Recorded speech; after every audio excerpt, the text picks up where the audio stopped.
Hello viewer, we will apply a round rectangular shape over the generated designs. I will try these shapes here, make another one.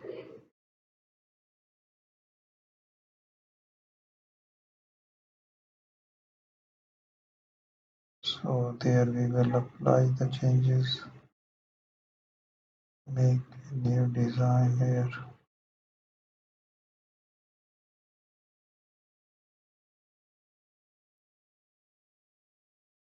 So let's have a shape, use a pattern stamp, change the pattern here, so the pattern stamps on it. So we will use and keep on editing.